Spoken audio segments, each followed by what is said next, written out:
السلام علیکم ناظرین، اس ایپیسوڈ کے آغاز میں ہم دیکھتے ہیں سلطان وہاں پر اپنے بھائی بورو اور اپنے سپاہی کی شہید نعش کے پاس پہنچتے ہیں۔ ان کو وہاں پر دیکھ کر کافی غمگین ہوتے ہیں۔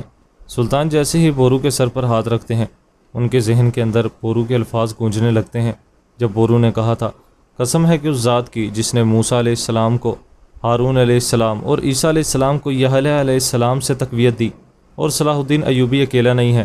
جس کے بعد وہ اپنی تلوار نکال کر کہتے ہیں، میں ہوں بورو بن نجم الدین ایوبی۔ صلاح الدین کہتے ہیں، تم نے اپنا وعدہ پورا کیا اور اس بار اپنے بھائی کو اکیلا نہیں چھوڑا۔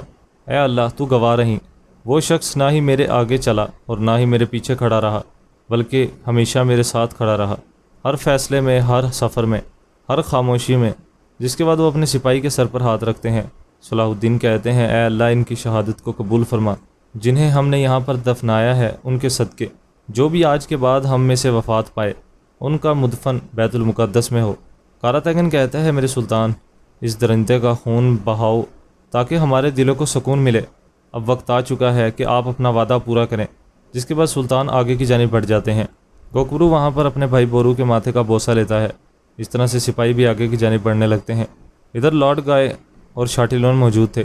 سلطان اس کے پاس پہنچتے ہیں، جس کے بعد اپنے ہاتھ دھونے لگتے ہیں۔ سلطان کہتے ہیں، تم وہ ہو جن کے تاج خون سے دھوئیں گے، اور تم چھوٹے وعدوں کے وارث ہو۔ تم نے ہر بار کہا یہ رب کی مرضی ہے، اور ہر بار خون بہایا، یہ رب کی مرضی ہے۔ تم نے بیت المقدس، انبیاء کا شہر، اپنی شرانگیزی سے برباد کر دیا۔ تم نے اسلام کو ذلیل کرنا چاہا، بیت الاقصیٰ کو استبل میں بدل دیا۔ تم نے قاہرہ، دمشق، حلب اور موصل میں فتنہ پھیلایا اور بھائیوں کو آپس میں لڑوا دیا۔ تم نے نہ صرف مجھے قتل کرنے کی کوششیں کی، بلکہ میرے ارد گرد بہادروں کی جانیں بھی لی۔ تم نے مسلمانوں کی عوام کو قتل کیا، اور آخر کار تم نے حاجیوں کے قافلے پر بھی حملہ کیا اور عبادت گزاروں کو ان کے راستے میں شہید کر دیا۔ لارڈ گائے کہتا ہے، ہم تیری رحمت کے طلبگار ہیں، ان سب اعمال پر جو ہم نے کیے ہیں، خاص طور پر اس بات پر جو ہم نے کہی، اے صلاح الدین۔ صلاح الدین کہتے ہیں، تمہیں میں نے اپنی رحمت کا موقع دیا تھا جس کی اب تم فریاد کر رہے ہو، مگر تم نے مجھے میری اس مددگار کی لاش واپس بھیجی جسے میں نے بطور قاصد تمہارے پاس بھیجا تھا۔ اب وقت آ چکا ہے، یہ رہا اسلام کا لشکر اور تم ہو قیدی۔ جس کے بعد سپاہی گلاس میں پانی ڈالنے لگتا ہے۔ شاٹیلون وہاں پر کھڑا ہی دیکھ رہا تھا۔ جس کے بعد سلطان وہ پانی لیتے ہیں اور شاٹیلون کو دیتے ہیں۔ لارڈ گائے اس کو لے کر پینے لگتا ہے، جس کے بعد وہ وہاں پر شاٹیلون کو دیتا ہے، مگر شاٹیلون سے وہ پانی وہاں پر سلطان لے کر گرا دیتے ہیں۔ سلطان کہتے ہیں، میں نے پانی تمہیں نہیں بلکہ اس کو دیا ہے، لیکن تم ایک کمینے حرامی ہو جس نے رسول خدا صلی اللہ علیہ وآلہ وسلم کی توہین کی اور مظلوموں کو قتل کیا۔ تم انسان بھی نہیں ہو بلکہ ایک ناپاک وجود ہو جسے شریعت ایک قتل واجب قرار دیتی ہے۔ تم نہ صرف ایک گھونٹ پانی کے بلکہ ایک سانس ہوا کے بھی حقدار نہیں ہو۔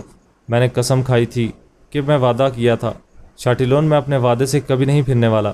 جس کے بعد سلطان وہاں پر ایک خنجر پکڑتے ہیں اور فوراً ہی وہاں پر شاٹیلون کی گردن اتار دیتے ہیں۔ اس طرح سے شاٹیلون کو وہیں پر ختم کر دیا جاتا ہے اور سلطان وہاں پر اپنا انتقام لے لیتے ہیں۔ آخر کار شاٹیلون کا خاتمہ بھی وہیں پر ہو جاتا ہے۔ سلطان لارڈ گائے کو وہاں پر پتہ نہیں کیوں چھوڑتے ہیں، مگر آنے والے ایپیسوڈز میں ہم یہ دیکھ لیں گے۔ سلطان کہتے ہیں، اگر تمہیں اتفاق سے بادشاہی نہ ملی تو تمہارا انجام بھی اس حرام زادے جیسا ہی ہوتا۔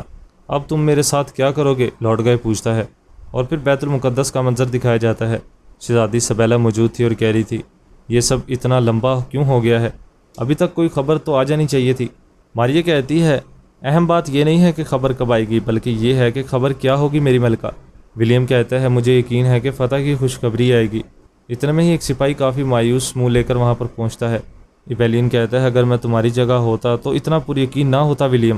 سپاہی کہتا ہے، ملکہ عالیہ، شہر کے تمام دروازے بند کر دیے گئے ہیں، وہ لوگ آ رہے ہیں۔ ولیم کہتا ہے، یہ تم کیا کہہ رہے ہو؟ یہ نہیں ہو سکتا ہے، ہم شکست کھا گئے ہیں، ہم تو بہت بڑی فوج تھے۔ سپاہی کہتا ہے، موصل اور حلب کی فوجیں بھی ان سے آ ملی تھی، بادشاہ قید ہو چکا ہے، شاٹیلون مر گیا ہے، سب کچھ ختم ہو چکا ہے۔ بیلین کہتا ہے، مارکوس کو فوج کو تیار کرو۔ مارکوس کہتا ہے، آپ کا جو حکم میرے کماندار۔ مارکوس وہاں سے چلا جاتا ہے۔ بیلین کہتا ہے، بازنطینی فوج ابھی ہمارے ساتھ ہے، ہم اس شہر کا ہر حال میں دفاع کریں گے۔ ادھر دوسری جانب صلاح الدین اپنے آدمیوں کے ساتھ موجود تھے۔ صلاح الدین کہتے ہیں، لگا شاید تمہیں ان سپاہیوں کی یاد آ گئی ہو جنہیں تم جنگ کے میدان میں چھوڑ کر بھاگ گئے تھے۔ اگر کسی سپاہی کو سزا ملنی ہے تو جسے اس کے سردار نے چھوڑ دیا، تو اس سزا کا حقدار وہ سردار خود ہے، اسے لے چلو۔ اس طرح سے ہم دیکھتے ہیں وہاں پر شہنشاہ لوٹ گئے اپنے سپاہیوں کو چھوڑ کر فرار ہو گیا تھا، تو اب اس کو وہاں پر سپاہیوں کے بیچ میں چھوڑا جاتا ہے تاکہ سپاہی اپنا انتقام لے سکیں۔ اس طرح سے وہاں پر لارڈ گائے کو سزا دی جانی ہے۔ لارڈ گائے کو وہاں پر سپاہیوں کے درمیان چھوڑ دیا جاتا ہے۔ لیون کہتا ہے بادشاہ سلامت، یہ بہت بڑا شرف ہے کہ آپ ہمارے درمیان موجود ہیں، لگتا ہے کہ اپنی فوج کو چارہ بنا کر استعمال کرنا آپ کے کچھ کام نہ آیا۔ شہنشاہ کہتا ہے میں تمہیں یاد دلاتا ہوں کہ تمہارے سامنے بیت المقدس کا بادشاہ کھڑا ہے۔ سپاہی کہتے ہیں مجھے یہاں پر بادشاہ نہیں دکھائی دیتا، صرف ایک بزدل نظر آ رہا ہے جو کہ اپنی فوج کو چھوڑ کر اپنی جان بچا کر بھاگ گیا تھا۔ اس طرح سے تمام سپاہی اس کو وہاں پر گھیرے میں لینے لگتے ہیں اور اپنا انتقام لینے لگتے ہیں۔ ناظرین کرام، اس ایپیسوڈ کا اختتام بھی یہیں پر ہو جاتا ہے۔ اگر آپ کو یہ ایپیسوڈ پسند آیا ہو تو ویڈیو کو لائک کر دیجیے گا اور چینل کو سبسکرائب کر کے ساتھ ہی کے بیل نوٹیفیکیشن کو آل کر دیجیے گا، تاکہ جیسے ہی نیکسٹ ایپیسوڈ آئے تو اس کا نوٹیفیکیشن آپ کو مل جائے اور آپ اس کو فوراً واچ کر سکیں۔ انشاءاللہ تعالیٰ اب ہماری ملاقات ہوگی نیکسٹ ویڈیو میں۔ تب تک کے لیے اپنا خیال رکھیے گا، دعاؤں میں یاد رکھیے گا اور ایسے ہی ہمارے ساتھ جڑے رہیے گا۔ اللہ نگہبان۔ سلطان جیسے ہی بورو کے سر پر ہاتھ رکھتے ہیں، ان کے ذہن کے اندر بورو کے الفاظ گونجنے لگتے ہیں۔ جب بورو نے کہا تھا قسم ہے کہ اس ذات کی جس نے موسیٰ علیہ السلام کو ہارون علیہ السلام اور عیسیٰ علیہ السلام کو یحییٰ علیہ السلام سے تقویت دی، اور صلاح الدین ایوبی اکیلا نہیں ہے۔ جس کے بعد وہ اپنی تلوار نکال کر کہتے ہیں میں ہوں بورو بن نجم الدین ایوبی۔ صلاح الدین کہتے ہیں تم نے اپنا وعدہ پورا کیا اور اس بار اپنے بھائی کو اکیلا نہیں چھوڑا۔ اے اللہ تو گواہ رہیں، وہ شخص نہ ہی میرے آگے چلا اور نہ ہی میرے پیچھے کھڑا رہا، بلکہ ہمیشہ میرے ساتھ کھڑا رہا، ہر فیصلے میں، ہر سفر میں، ہر خاموشی میں۔ جس کے بعد وہ اپنے سپاہی کے سر پر ہاتھ رکھتے ہیں۔ صلاح الدین کہتے ہیں اے اللہ ان کی شہادت کو قبول فرما، جنہیں ہم نے یہاں پر دفنایا ہے ان کے صدقے، جو بھی آج کے بعد ہم میں سے وفات پائے ان کا مدفن بیت المقدس میں ہو۔ کاراتیگن کہتا ہے میرے سلطان اس درندے کا خون بہاؤ تاکہ ہمارے دلوں کو سکون ملے۔ اب وقت آ چکا ہے کہ آپ اپنا وعدہ پورا کریں۔ جس کے بعد سلطان آگے کی جانب بڑھ جاتے ہیں۔ گوکبرو وہاں پر اپنے بھائی بورو کے ماتھے کا بوسہ لیتا ہے۔ اس طرح سے سپاہی بھی آگے کی جانب بڑھنے لگتے ہیں۔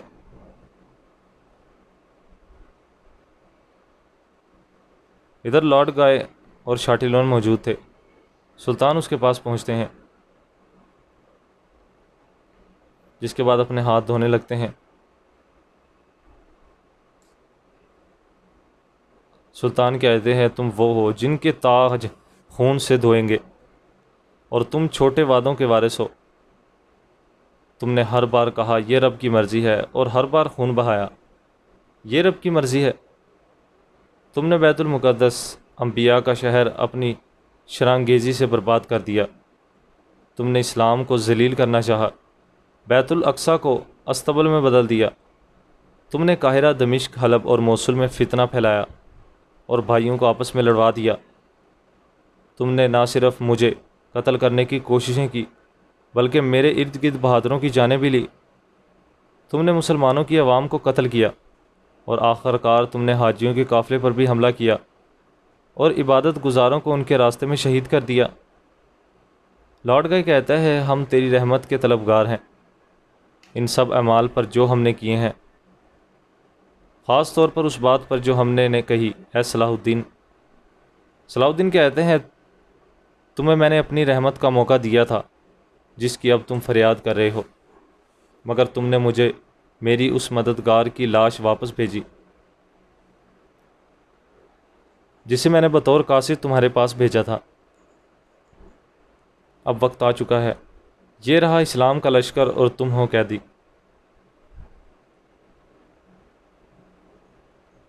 جس کے بعد سپاہی گلاس میں پانی ڈالنے لگتا ہے۔ شاٹیلون وہاں پر کھڑا ہی دیکھ رہا تھا۔ جس کے بعد سلطان وہ پانی لیتے ہیں اور شاٹیلون کو دیتے ہیں۔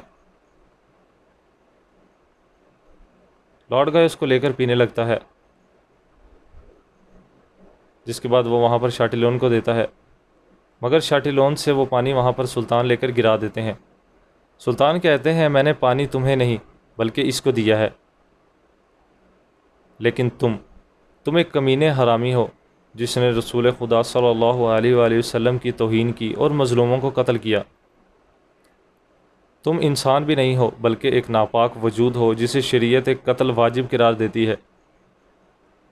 تم نہ صرف ایک گھونٹ پانی کے بلکہ ایک سانس ہوا کے بھی حقدار نہیں ہو۔ میں نے قسم کھائی تھی کہ میں وعدہ کیا تھا، شاٹیلون میں اپنے وعدے سے کبھی نہیں پھرنے والا۔ جس کے بعد سلطان وہاں پر ایک خنجر پکڑتے ہیں اور فوراً ہی وہاں پر شاٹیلون کی گردن اتار دیتے ہیں۔ اس طرح سے شاٹیلون کو وہیں پر ختم کر دیا جاتا ہے اور سلطان وہاں پر اپنا انتقام لے لیتے ہیں۔ آخر کار شاٹیلون کا خاتمہ بھی وہیں پر ہو جاتا ہے۔ سلطان لارڈ گائے کو وہاں پر پتہ نہیں کیوں چھوڑتے ہیں، مگر آنے والے ایپیسوڈز میں ہم یہ دیکھ لیں گے۔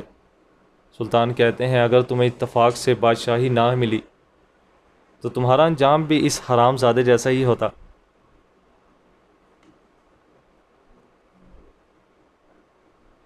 اب تم میرے ساتھ کیا کرو گے؟ لارڈ گائے پوچھتا ہے، اور پھر بیت المقدس کا منظر دکھایا جاتا ہے۔ شہزادی سبیلا موجود تھی اور کہہ رہی تھی یہ سب اتنا لمبا کیوں ہو گیا ہے؟ ابھی تک کوئی خبر تو آ جانی چاہیے تھی۔ ماریہ کہتی ہے اہم بات یہ نہیں ہے کہ خبر کب آئے گی بلکہ یہ ہے کہ خبر کیا ہوگی میری ملکہ۔ ولیم کہتا ہے مجھے یقین ہے کہ فتح کی خوشخبری آئے گی۔ اتنے میں ہی ایک سپاہی کافی مایوس منہ لے کر وہاں پر پہنچتا ہے۔ ایبیلین کہتا ہے اگر میں تمہاری جگہ ہوتا تو اتنا پر یقین نہ ہوتا ولیم۔ سپاہی کہتا ہے ملکہ عالیہ شہر کے تمام دروازے بند کر دیے گئے ہیں، وہ لوگ آ رہے ہیں۔ ولیم کہتا ہے یہ تم کیا کہہ رہے ہو؟ یہ نہیں ہو سکتا ہے، ہم شکست کھا گئے ہیں، ہم تو بہت بڑی فوج تھے۔ سپاہی کہتا ہے موصل اور حلب کی فوجیں بھی ان سے آ ملی تھی۔ بادشاہ قید ہو چکا ہے، شاٹیلون مر گیا ہے، سب کچھ ختم ہو چکا ہے۔ بیلین کہتا ہے مارکوس کو فوج کو تیار کرو، جو حکم میرے محترم۔ مارکوس کہتا ہے آپ کا جو حکم میرے کماندار۔ مارکوس وہاں سے چلا جاتا ہے۔ بیلین کہتا ہے بازنطینی فوج ابھی ہمارے ساتھ ہے، ہم اس شہر کا ہر حال میں دفاع کریں گے۔ ادھر دوسری جانب صلاح الدین اپنے آدمی کے ساتھ موجود تھے۔ صلاح الدین کہتے ہیں لگا شاید تمہیں ان سپاہیوں کی یاد آ گئی ہو جنہیں تم جنگ کے میدان میں چھوڑ کر بھاگ گئے تھے۔ اگر کسی سپاہی کو سزا ملنی ہے تو جسے اس کے سردار نے چھوڑ دیا تو اس سزا کا حقدار وہ سردار خود ہے، اسے لے چلو۔ اس طرح سے ہم دیکھتے ہیں وہاں پر شہنشاہ لارڈ گائے اپنے سپاہیوں کو چھوڑ کر فرار ہو گیا تھا، تو اب اس کو وہاں پر سپاہیوں کے بیچ میں چھوڑا جاتا ہے تاکہ سپاہی اپنا انتقام لے سکیں۔ اس طرح سے وہاں پر لارڈ گائے کو سزا دی جانی ہے۔ لارڈ گائے کو وہاں پر سپاہیوں کے درمیان چھوڑ دیا جاتا ہے۔ لیون کہتا ہے بادشاہ سلامت، یہ بہت بڑا شرف ہے کہ آپ ہمارے درمیان موجود ہیں۔ لگتا ہے کہ اپنی فوج کو چارہ بنا کر استعمال کرنا آپ کے کچھ کام نہ آیا۔ شہنشاہ کہتا ہے میں تمہیں یاد دلاتا ہوں کہ تمہارے سامنے بیت المقدس کا بادشاہ کھڑا ہے۔ سپاہی کہتے ہیں مجھے یہاں پر بادشاہ نہیں دکھائی دیتا، صرف ایک بزدل نظر آ رہا ہے جو کہ اپنی فوج کو چھوڑ کر اپنی جان بچا کر بھاگ گیا تھا۔ اس طرح سے تمام سپاہی اس کو وہاں پر گھیرے میں لینے لگتے ہیں اور اپنا انتقام لینے لگتے ہیں۔ ناظرین کرام، اس ایپیسوڈ کا اختتام بھی یہیں پر ہو جاتا ہے۔ اگر آپ کو یہ ایپیسوڈ پسند آیا ہو تو ویڈیو کو لائک کر دیجیے گا اور چینل کو سبسکرائب کر کے ساتھ ہی کے بیل نوٹیفیکیشن کو آل کر دیجیے گا، تاکہ جیسے ہی نیکسٹ ایپیسوڈ آئے تو اس کا نوٹیفیکیشن آپ کو مل جائے اور آپ اس کو فوراً واچ کر سکیں۔ انشاءاللہ تعالیٰ اب ہماری ملاقات ہوگی نیکسٹ ویڈیو میں۔ تب تک کے لیے اپنا خیال رکھیے گا، دعاؤں میں یاد رکھیے گا اور ایسے ہی ہمارے ساتھ جڑے رہیے گا۔ اللہ نگہبان ہے۔ کاراتگن کہتا ہے یہ کیا ہے؟ پوری دکان میں نرم و نازک کپڑے کس لیے ہیں؟ یہ کیا ہے؟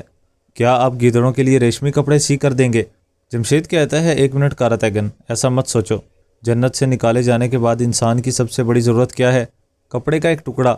یہ ہمیشہ قیمتی ہے، یعنی کہ مستقبل مال، اس کی تجارت کی جا سکتی ہے اور ایسی آمدنی کا ذریعہ کبھی ختم نہیں ہوتا ہے۔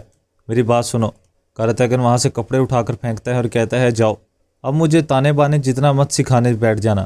جمشید کہتا ہے یہ میری دکان کا کیا کر دیا ہے؟ کارتگن کہتا ہے بتاؤ کیا ہم درزی ہیں؟ کپڑے کے لیے درزی کی ضرورت نہیں ہوتی ہے، مجھے خوشبو چاہیے، خوشبو۔ راہیہ کی موجودگی میں دکان بہت خوبصورت تھی، اس کے پاس جادو تھا اور اب پورے بازار کی طرح بیکار ہے، کپڑا ہی کپڑا، ہر جگہ پر کپڑا ہے، مجھے خوشبو چاہیے، خوشبو۔ کستوری، عنبر، ماروا، اور جب انہیں سونگھوں تو گویا خوابوں کی گہرائیوں میں غوطہ لگا دوں، اسی میں گم ہو جاؤں۔ لیکن یہ کیا ہے؟ جمشید کہتے ہیں خوشبو کا کام ملکہ میلا جانتی تھی، ہم نہیں جانتے، اور اللہ نہ کرے اگر وہ دکان کھولی ہوتی تو تم 2 دن میں سارا سامان پی جاؤ گے۔ کارتگن کہتا ہے بکواس، ایک بار پھر چکھ لی تو تمہیں خوشبو پینے والا لگتا ہوں میں؟ جمشید کہتا ہے نہیں، یہ ٹھیک نہیں ہے۔ کارتگن کہتا ہے مجھے خوشبو ہی چاہیے، میں خوشبو بیچوں گا۔ اتنے میں ہی وہاں پر ایک آدمی آ کر کہتا ہے تم جنگجو آدمی کارتگن، نہ ہی خوشبو اور نہ ہی کپڑا، تم پر تلوار اور ذرہ سجتی ہے۔ کارتگن کہتا ہے کیا بات ہے، دیکھو تو صحیح سے، ریشم پوش گیدڑوں کا بادشاہ آ گیا ہے، تمہیں کیا ہوا ہے؟ غلام چلے گئے، کھیل ختم ہو گیا، پیسہ ہضم ہو گیا، سڑک پر آ گئے ہو نا؟ آدمی کہتا ہے پانی بہتا ہے اور اپنا راستہ تلاش کر لیتا ہے، ہم تاجر لوگ ہیں، اگر آپ چاہیں تو قاہرہ سے کبھی نہ ملنے والا نایاب فولاد دلا کر دوں گا۔ کارتگن کہتا ہے ایسا نہیں ہو سکتا ہے، وزیر صلاح الدین تمہیں مصر میں تجارت نہیں کرنے دیں گے، اب جاؤ یہاں سے۔ آدمی کہتا ہے ہمارے اتنے پرانے تعلقات ہیں، آپ ثالث بن سکتے ہیں۔ کارتگن کہتا ہے دفع ہو جاؤ، تمہاری وجہ سے ہم فنا ہو جاتے، بس صورت انسان، جاؤ، تم جیسے کافر کا کفیل نہیں بنوں گا۔ آدمی کہتا ہے فوراً انکار نہ کرو، بدلے میں آپ کی دکان سامان سے بھر دوں گا۔ کارتگن سوچ میں پڑ جاتا ہے اور کہتا ہے فولاد دیکھتے ہیں، پہلے سامان لاؤ، ایسے بات کرنا تو آسان ہے، پھر دیکھتے ہیں۔ جمشید کہتا ہے جلد بازی میں فیصلہ نہ کریں۔ کارتگن کہتا ہے چلو سامان دیکھتے ہیں، پہلے ہم سامان دیکھیں گے، فولادی ہتھیار یا پھر خالی الفاظ ہیں، دیکھتے ہیں سامان، تم سامان لے کر آؤ، پھر ہم بات کریں گے اور مناسب حل نکالیں گے۔ جمشید کہتا ہے خیر کا وسیلہ ہو۔ ادھر دوسری جانب تاجر عاقف ڈولی میں بیٹھ کر آگے بڑھ رہا تھا، اتنے میں ہی ڈولی رک جاتی ہے۔ تاجر پوچھتا ہے یہ کیا ہو رہا ہے، کون ہے؟ اتنے میں ہی وہ باہر جھانک کر دیکھتا ہے تو باہر بہت سے لوگ مرے پڑے تھے۔ اتنے میں ہی صلاح الدین کا بھائی آ کر اسے نکالتا ہے اور کہتا ہے ہماری گفتگو ابھی تک ختم نہیں ہوئی۔ ادھر دوسری جانب ایک بازنطینی قافلہ آگے بڑھ رہا تھا، شاٹیلیون اپنے کمانڈر کے ساتھ آگے بڑھ رہا تھا اور کہہ رہا تھا مجھے یقین تھا ہمارے پیچھے آئیں گے، لیکن کوئی نظر نہیں آ رہا۔ ادھر دوسری جانب سلطان اپنے آدمی کے ساتھ موجود تھے اور کہہ رہے تھے بورو کو اب تک یہاں نہیں ہونا چاہیے تھا صلاح الدین۔ صلاح الدین کہتا ہے جلد ہی یہاں پر ہوگا سلطان۔ بھائی بورا کہتا ہے وزیر محترم کوئی آ رہا ہے۔ یاروکی کہتا ہے بورو ہی ہے۔ اتنے میں ہی وہاں پر بالین پہنچ جاتا ہے اور اپنے گھوڑے سے نیچے اترتا ہے اور آ کر کہتا ہے سلطان معظم۔ سلطان کہتے ہیں یہاں پر کیا کر رہے ہو تم بالیان؟ بالیان کہتے ہیں آپ سے ہی بھی یہی سوال پوچھنے کے لیے آیا تھا، آپ کو اب تک قدس کے راستے پر ہونا چاہیے تھا۔ صلاح الدین کہتا ہے کیا قدس کے راستے پر؟ بالیان کہتا ہے آپ کو خبر نہیں ملی تھی؟ سلطان کہتے ہیں کیسی خبر؟ بالیان کہتا ہے صلاح الدین کے بھائی بورو نے خبر نہیں دی۔ صلاح الدین کہتا ہے بورو کو کہاں دیکھا؟ منظر دکھایا جاتا ہے جب بالیان جنگل میں آگے بڑھ رہا تھا اور بورو سامنے کھڑا تھا۔ بورو دیکھ کر کہتا ہے یہ کون ہے؟ اتنے میں ہی بالیان اس کے پاس آتا ہے اور سامنے سے اسے آدمی گھیر لیتے ہیں۔ بالیان پوچھتا ہے تم کون ہو اور کیا چاہتے ہو؟ بورو کہتا ہے دراصل تم کون ہو؟ بالیان کہتا ہے لگتا ہے کہ صلاح الدین کے سپاہیوں میں سے ہی ہو، میرے راستے سے ہٹو، اس سے ملنا ضروری ہے۔ بورو پوچھتا ہے بتاؤ کون ہو تم؟ اور پھر بالیان کہتا ہے میں کونت بالیان ہوں، ایبیلین کا۔ اس کے بعد بورو آگے آ کر کہتا ہے تو تم بالیان ہو، بتاؤ میرے بھائی تک کیوں پہنچنا چاہتے ہو؟ بالیان کہتا ہے تو تم صلاح الدین کے بھائی ہو۔ بورو کہتا ہے ہاں، جو کہنا ہے مجھے کہہ سکتے ہو۔ بالیان نے کہا تھا آپ غلط جگہ پر راکیف کا انتظار کر رہے ہیں، وہ 2 گاڑیاں لے کر نکلے تھے اور آپ خالی گاڑی کے پیچھے ہیں۔ اس طرح سے بورو کو اس نے سب کچھ بتا دیا تھا۔ ادھر بالیان کہہ رہا تھا میں تبادلے کے مقام پر نہیں آ سکتا تھا، چنانچہ بورو کو خبر دینے کا فیصلہ کیا، اور پھر واپسی پر کچھ بے چینی محسوس ہوئی تو راکیف کو آپ کے پاس دیکھنے چلا آیا، کچھ بے چینی محسوس ہوئی تھی۔ صلاح الدین کہتا ہے یعنی کہ بورو راکیف کو حاصل کرنے کے لیے قدس کے راستے پر ہی ہوگا۔ سلطان کہتے ہیں اس معاملے میں کوئی تو بات ہے۔ صلاح الدین کہتا ہے سلطان ہمیں فوراً حرکت کرنی ہے۔ اس کے بعد وہ سب آگے بڑھ جاتے ہیں۔ اس ایپیسوڈ کا اختتام بھی یہیں پر ہو جاتا ہے۔ ایپیسوڈ پسند ہے تو ویڈیو کو لائک کر کے چینل کو سبسکرائب کر دیں، ساتھ ہی کے بیل نوٹیفیکیشن کو آل کر دیں تاکہ جیسے ہی نیکسٹ ایپیسوڈ آئے تو اس کا نوٹیفیکیشن آپ کو مل جائے اور آپ اس کو فوراً واجب رکھیں۔ اگر میں کرک نہ جاتا تو شاید ایسا نہ ہوتا۔ سلطان کہتے ہیں یاروں کی تقدیر الہی یہی ہے، ہماری گردنیں اس کے تابع اور ہاتھ بندھے ہوئے ہیں۔ یارکی کہتے ہیں تقدیر پر ہمارا مکمل ایمان ہے سلطان حضرت، لیکن دیکھیں ایک اور ایوبی آیا اور ہم پر ایک نئی آفت ٹوٹ پڑی، اگر اجازت دے تو میں تحقیقات۔ سلطان کہتے ہیں اس معاملے میں ذمہ داری صلاح الدین پر ہے، اور تم کچھ وقت یہیں پر قیام کرو گی یا رکی؟ ادھر دوسری جانب جنگل میں ہم دیکھتے ہیں تاجر راکیف اپنے آدمیوں کے ساتھ آگے بڑھ رہا تھا۔ صلاح الدین کا بھائی پوچھتا ہے، تاجر کتنا راستہ بچا ہے؟ تاجر راکیف کہتا ہے، زیادہ نہیں ہے، جلد ہی کاروان سرائے پہنچ جائیں گے۔ بورو پوچھتا ہے، اپنے قدم پھونک کر رکھو تاجر، میری تلوار کی دھار پر چل رہے ہو، تمہاری منزل یا سلامتی ہے یا تا قیامت عذاب ہے؟ راکیف کہتا ہے، تمہارا خون جوش مار رہا ہے، صاف پتہ چل رہا ہے، تلوار بھی دھاری دار ہے، لیکن یقین رکھو میں بھی کوئی مبتدی نہیں ہوں، پہلی بار موت کا سامنا نہیں کر رہا۔ بورو کہتا ہے، موت کی بات کس نے کی ہے تاجر؟ تمہارا وہ حال کر دوں گا کہ ہر سانس کے ساتھ موت کی تمنا کرو گے۔ جس کے بعد وہ آگے بڑھنے لگ جاتے ہیں۔ ادھر دوسری جانب شہنشاہ مارلک کھڑے کہہ رہے تھے، جبکہ تاجر راکیف ہمارے پاس نہیں ہے تو ماریا کو مینوس کی مدعو نہیں کر سکتے ہیں۔ ولیم کہتا ہے، جناب علی، میں پہلے ہی پیغام بھیج چکا ہوں۔ شہنشاہ کہتے ہیں، خداوند ہماری مدد فرما۔ اتنے میں ہی لارڈ گائے پہنچ کر کہتا ہے، جناب علی، اگر اجازت دے تو فوراً بورو اور راکیف کے پیچھے جانا چاہوں گا، ان کے لیے خصوصی دستہ تیار کیا ہے۔ شہنشاہ اگر کہتا ہے، اس بورو نامی بچے نے تمہیں ایک بار شکست دی ہے، اگر دوسری بار ایسا ہوا؟ لارڈ گائے کہتا ہے، اب ایسا نہیں ہوگا، راکیف کو آپ کے پاس لے کر آؤں گا، آپ بالکل بھی شک نہ کریں۔ شہنشاہ کہتے ہیں، یاد رکھو لارڈ گائے، یہ اپنی کچلی گئی عزت بحال کرنے کا آخری موقع ہے۔ ادھر دوسری جانب صلاح الدین ایک سرائے میں موجود تھے۔ خلیل آ کر کہتے ہیں، اندر نہیں ہے وزیر محترم۔ صلاح الدین کہتا ہے، یقیناً ہمارے قابو آ جائیں گے۔